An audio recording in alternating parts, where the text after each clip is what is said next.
My name is Kwame Opare. I'm a performing artist. I have spent most of my life studying, cultivating, creating, experimenting with, choreographing, performing, teaching, and learning dance. I've traveled most of the world by way of my career in dance. I have been part of a major Broadway cast for nearly 7 years, and I have traveled extensively and worked extensively as an independent artist. In my travels, I have been face to face with various sundry of people from all sorts and walks of life, and I've also been in many situations, some fascinating and delightful, others not so much. And all of the living that I had done, or thought that I had done, prior to 2007, nothing I'd imagine could have prepared me for the shock that I was to experience when I stepped into a 9th grade classroom at a Baltimore City high school. In 2007, I began working with 9th graders at a Baltimore City school. The ages were between 13 and 16 years old, some 16 and a half.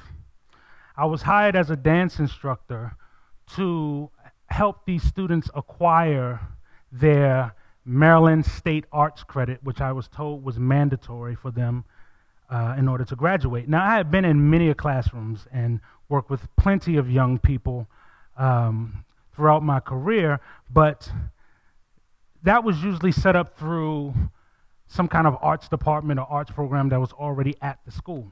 This was my first time in a regular classroom. 3 times a week, 8th period, the last period of the day, for a year. My first day, when I crossed the threshold of this classroom,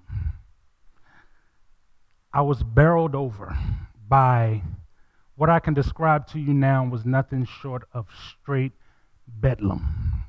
And I mean a cacophony of madness. The language, the behavior, the way that they interacted with each other, and just the utter disregard for one another, for themselves, for the adult that was in the classroom, and for the institution of learning. You have to think, to give you a point of reference for those of you who have not been in such an environment, think Lord of the Flies meets Boys in the Hood. Okay? You'll get at least half of that reference, which is all you need to understand the kind of community that was happening inside of these classrooms. And I kept thinking, where are the adults? Where are the adults? Where are the people that are supposed to be guiding these children? And also I thought, I'm supposed to teach these kids dance? And so I sat and I observed, and I observed, and I observed some more. I let them go about doing their thing, and finally I said, okay, I get it now. I understand. These are your classroom rules, and I started to lay them down. Now, I was shocked just as much as they were shocked. They were shocked by what I was going to say, and I was shocked by their response to what I said. First rule, no cursing. Just one girl came, what do you mean, Mr. whatever your name is? That's just how some people talk. What do you mean? So, no cursing, no hitting, no throwing of objects, no leaving the classroom without some kind of discussion with me to let me know what's going on, no groping of yourself or other people.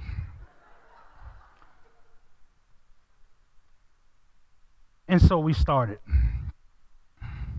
About a weekend, I had given them some literature to read out loud. You know how you do the thing when you give the book and you pass it around, everybody reads a chapter, or a paragraph. And I was astonished to find that these teenagers were reading on a level beneath that of a 2nd grader. In fact, the first kid that I gave the book to read, he started in, and I said, whoa, stop. Listen, okay, let's put the games aside. Let's stop playing, just read the passage and be serious. And he looked at me and said, I am being serious. He was stumbling through sentences like reading was this extraordinary feat. And so I'm thinking, how can this be? How are they coming to me like this? They have been in school for at least 10 years, some more. And here I am, a dance teacher in the 8th period in the 9th grade, and you're coming to me and you can't read simple things that a 2nd grader could read. So I quickly realized that there was work to be done. And I felt obligated to give these young people at least an opportunity to excel. I was there in the capacity of a dance teacher, but I needed to give them something that was far beyond just 5, 6, 7, 8. And so I discovered that I needed to give them the same thing that I had. I needed to give them experience that life had given me, including my education, my formal education in the arts and in academics, in order to awaken and unlock what I knew to be a sleeping giant of genius. I would need to use both creativity and a relevant cultural history. A relevant cultural history to give them ownership of what they were learning and make what was happening in the classroom matter to them. It's important that you understand that most of these children, these students, these young teenagers,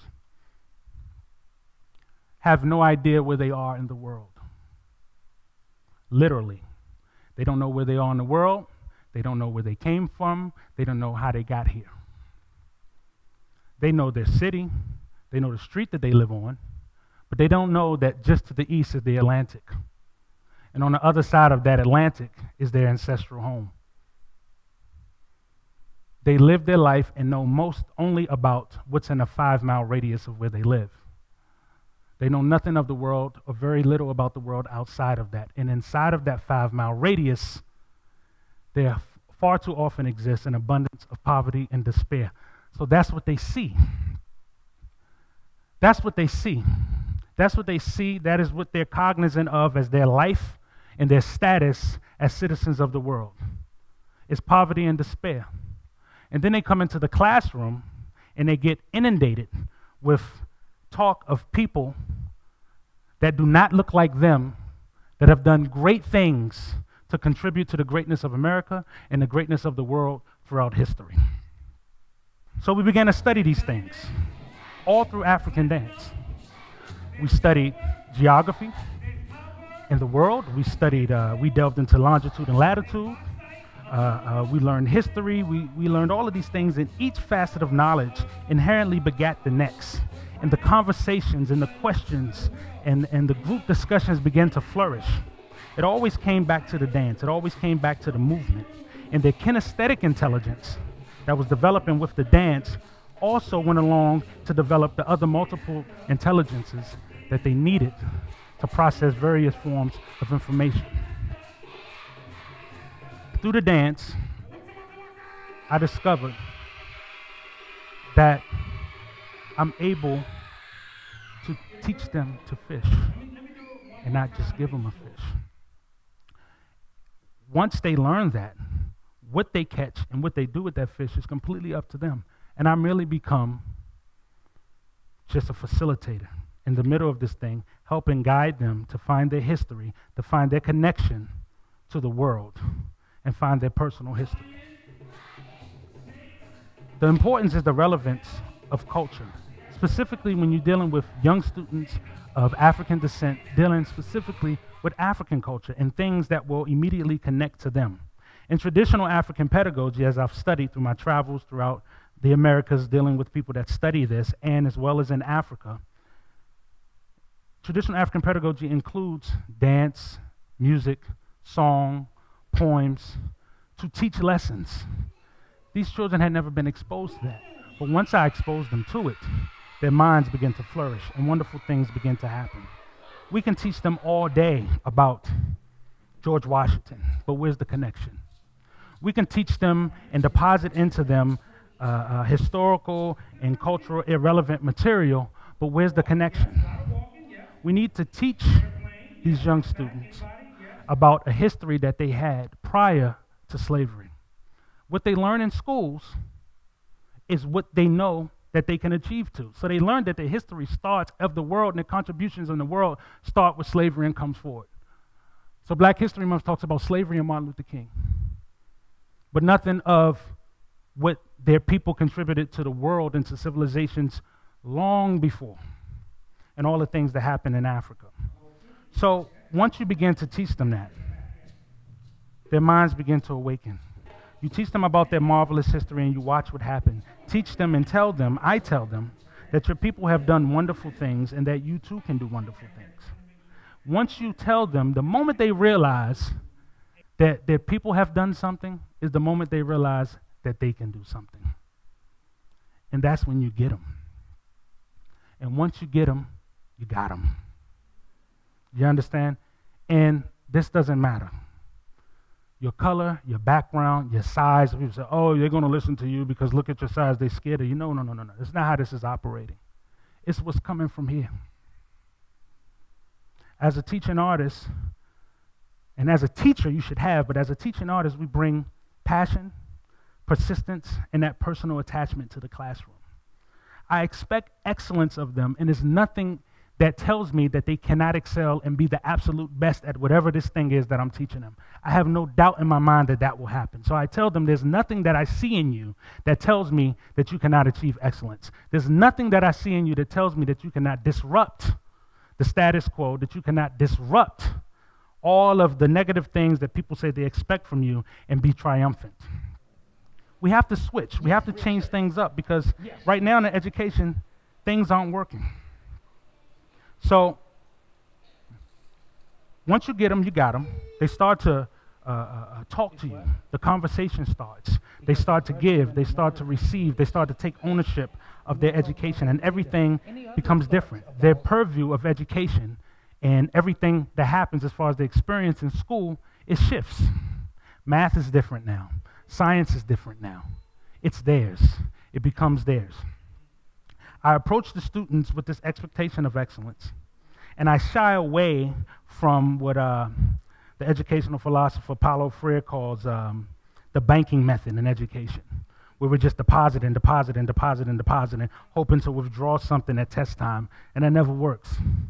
And the children aren't exercising their minds. So I maintain that the arts are a way to subvert the status quo. Art are a way to let them know that pop culture does not define your success.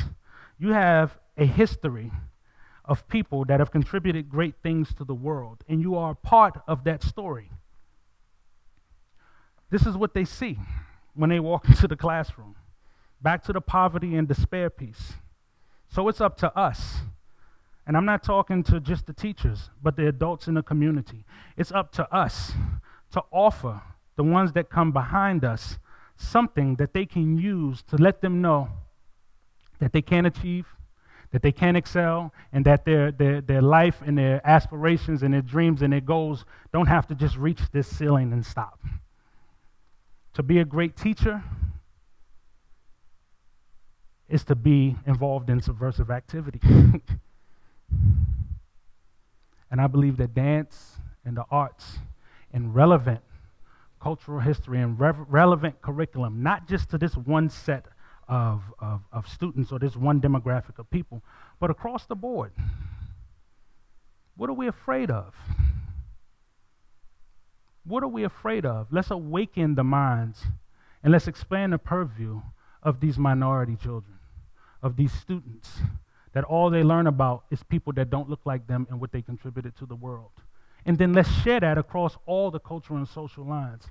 So when we talk about the world that we want to have in the unity and the love and all of that good feel-goody talk, but we have to do something from here and give the children and instill that self-efficacy that allows them to excel. So, that being said, I believe this very much about dance. So when I walk into the classroom, one of the first questions I ask them, I don't care if it's pre-K or if it's post-grad, is the question that I'm going to ask of you right now. It's a very serious question. It's not to be taken lightly. And I ask that out of respect for the process, you think about it before you answer. Can you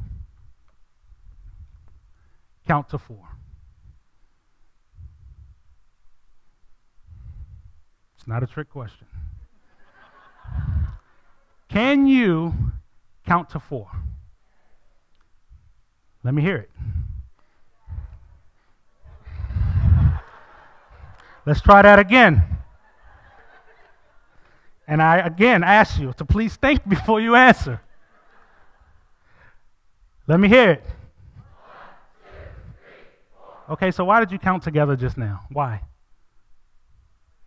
Because what? I directed you to do that. Okay. So right now, already I'm in a classroom. I just met you people, and I'm giving you something that is allowing you to work together immediately and feel your power. Immediately.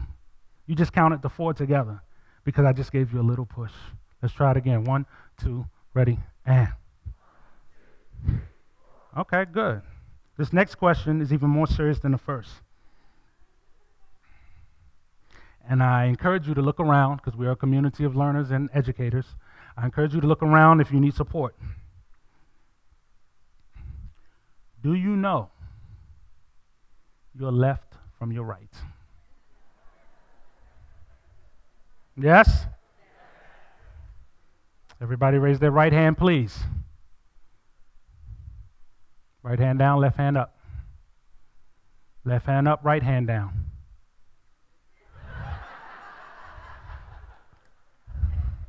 Okay, put it down, just making sure. You got feet down there. Take your right foot and stomp it on the floor. Take your left foot, stomp it on the floor. Okay, okay. That's good, that's good. You all know Oprah Winfrey, right? Everybody's familiar with Oprah Winfrey? Thank you.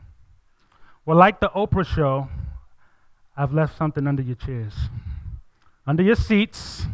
It's official Washington College issue, dance department sanctioned kinesthetic thinking caps. Go ahead and put them on. Go ahead and put them on. Go ahead and put them on. Okay.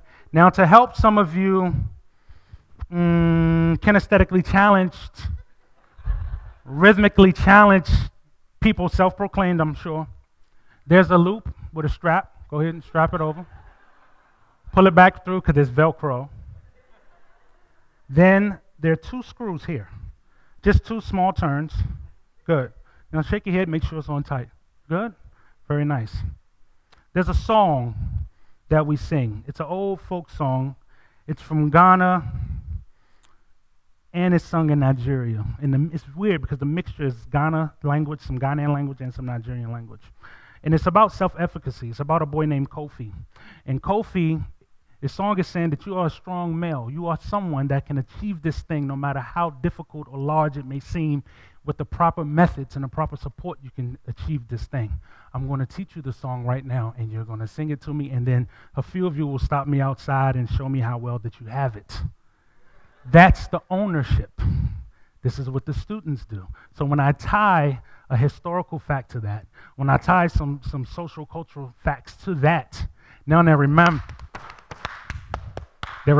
that with all these other things. And then the mind is exploding, things are working. So you're going to repeat after me. Che che kule. Che che kule. Good.